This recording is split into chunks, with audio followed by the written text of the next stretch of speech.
All right, friends, just like always, when we do our sort, you're gonna need the same supplies we get out each week. You're gonna need the sort from this morning, which was page 110.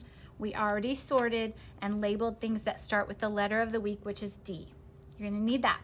You're gonna need scissors, a crayon, and a glue stick. And then you're also gonna need your smart book. Mine are red and Miss O's are blue.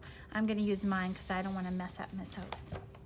So take out your supplies, pause the video if you need to, and come back when you're ready.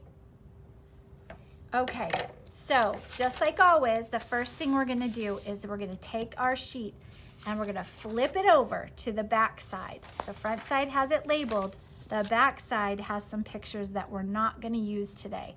So we wanna scribble on the back to show which side is our gluing side and we don't get confused about the pictures. So everybody scribble on the back. And then you're ready to roll. Flip it back over. Step 2, we're going to cut out the squares. And remember, we have a fast way to cut. We're gonna do it the fast way, and it also is the neat way. We don't have so many scraps. Fingers on the bottom, thumb on top. Hold the paper the same way, fingers on the bottom, thumb on top. I'm gonna cut straight up the side on the line. Stop and turn. Straight across the top. Stop. Turn the paper. Straight across the side. Stop. Turn the paper and straight across the side. And now I only have one big scrap. That's easy to throw away. Make sure you throw your scraps away.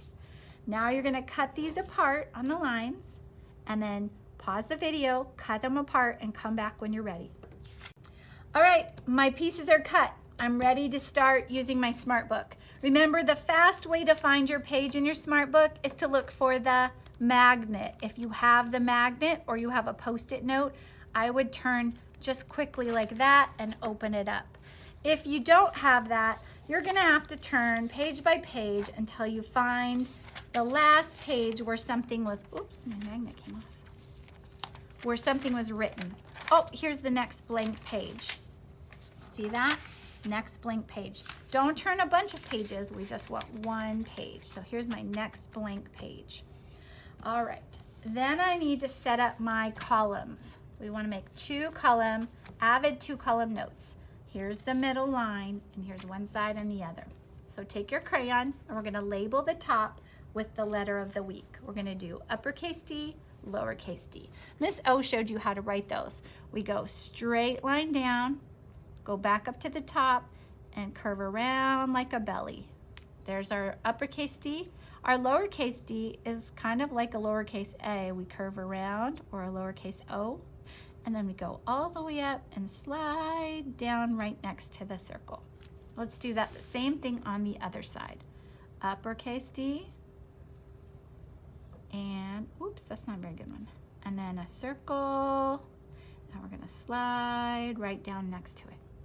This is gonna be my D side. This is gonna be my not D, so cross it off. We need 2 columns. Once you have your 2 columns, you're going to be ready to sort your pictures. And we did sorting in math, and now we're doing sorting in reading. We're gonna sort things that start with D, things that do not start with D. So I'm going to stretch out this word. Even though we labeled it, I'm just gonna make sure I have it on the correct side. Dog, D, og, D, D, D. Yep, that's a D. Doll, D, all, D, D. Yep, that's a D. Oh, all these D's are together. Deer, D, ear, D, D, D. Yes. Now when you lay them, remember we're not gluing yet because we want to make room for them. Do you see how I kind of can move them around this way? I want you to keep going. This is on, ah, ah, ah. Nope, that's not D. That was our letter last week. So I want you to continue, sort them on your notebook, don't glue them down, and pause the video. Come back when you're done sorting. All right, so now I've sorted all my D's and not D's. Then I can glue. Now, not until you get them in their place, because you want to make sure that they're not all over top of each other and looking all sloppy like that. You want your smart book to look really smart. So make sure they're laid out nicely. And then you're going to take one off the notebook at a time. Remember, we don't glue on the notebook. We glue on the paper. So we go around the edges on the glued side that's scribbled. And then when you go to put it back in the notebook, put it really neatly and straight, because it just looks way smarter. Take the next one, flip it over, glue on the scribbled side, and then lay it on nice and neatly. When you're finished, you can color the pictures to make it look smarter. You can try to label the pictures on the D side. What do they start with? The not D side, what do they start with? You could even try to write the words, the sounds that you hear in each word, if you really want to challenge yourself. And we have space as well, so even if you want to add a couple things. You could add some things that start with D, some things that don't start with D. So make it as smart as you can, and then take a picture of it. We can't wait to see your hard work.